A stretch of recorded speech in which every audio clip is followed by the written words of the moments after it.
তো finally 20th of May বিরাট বিরাট বড় একটা কিন্তু ধামাকা আসতে চলেছে। সো হ্যালো গাইস, আমি Dipen, welcome back to my channel Deep exclusive. So এখন আমি এই ভিডিওর মধ্যে তিনটে বিষয়কে নিয়ে কিন্তু কথা বলবো। প্রথমে যে বিষয়টাকে নিয়ে কথা বলতে হবে, সব থেকে এক্সাইটিং নিউজ এই মুহূর্তে ওয়াইআরএফ স্পাই ইউনিভার্সের নেক্সট প্রজেক্ট, এবং যেটা হচ্ছে কি ওয়ার 2, তার অফিসিয়াল ফার্স্ট গ্লিমস বা ফার্স্ট টিজার আমি কিন্তু বলবো, সেটা কিন্তু আসতে চলেছে 20th অফ মে।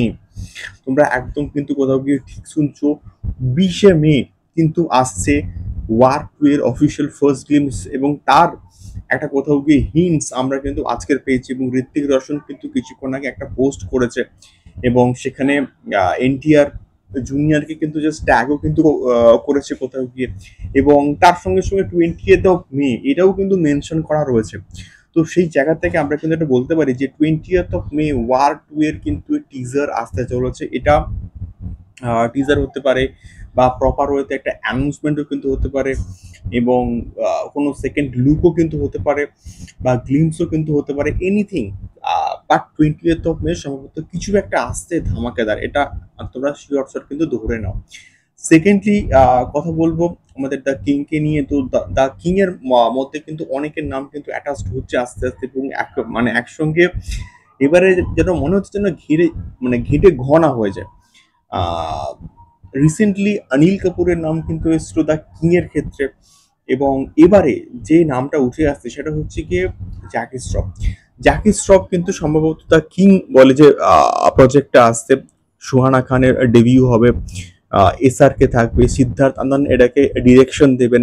তো সেখানে এবারে কিন্তু জ্যাকি শ্রফের নামও কিন্তু উঠে আসছে। এবারে দেখা যাক সিদ্ধার্থ আনন্দ একসঙ্গে এতগুলো ক্যারেক্টারকে কিভাবে ইউটিলাইজ করে, কিভাবে প্রেজেন্ট করে, এটাই কিন্তু দেখার মতন বিষয়পত্র হবে কোথাও গিয়ে। তোমাদের কি মতামত অবশ্যই কিন্তু কমেন্ট বক্সে কমেন্ট করে শেয়ার করতে পারো। তৃতীয়ত কথা বলবো শাকিব খানের এবং রাইয়ান রাফির আপকামিং প্রজেক্ট তাণ্ডবকে নিয়ে, এবং এই পার্টিকুলার প্রজেক্টের জন্য কিন্তু অবশ্যই তাণ্ডবের টিম পুরোপুরি শ্রীলঙ্কা কিন্তু রওনা দিয়ে দিয়েছে, এবং এই খবরটা কিন্তু উঠে আসছে। এবং শ্রীলঙ্কা, থাইল্যান্ড এবং প্রাথমিকভাবে ইন্ডিয়ার নামও কিন্তু উঠে এসেছিল, বাট সম্ভবত শ্রীলঙ্কাতে কিন্তু এটার ফাইনাল স্কেডিউলে কিন্তু শুটিংটা স্টার্ট হয়েছে। এবারে দেখা যাক কেমন হয়। আলটিমেটলি যে কোনো এটাও বলা হচ্ছে যে কোনো মুহূর্তে কিন্তু টিজারটা কিন্তু চলে আসতে পারে। সেবারে দেখা যাক যে কোনো মুহূর্তে বলতে, সেটা কি আজকের সারপ্রাইজিংলি, নাকি কালকের, নাকি অন্য কোনো সময়।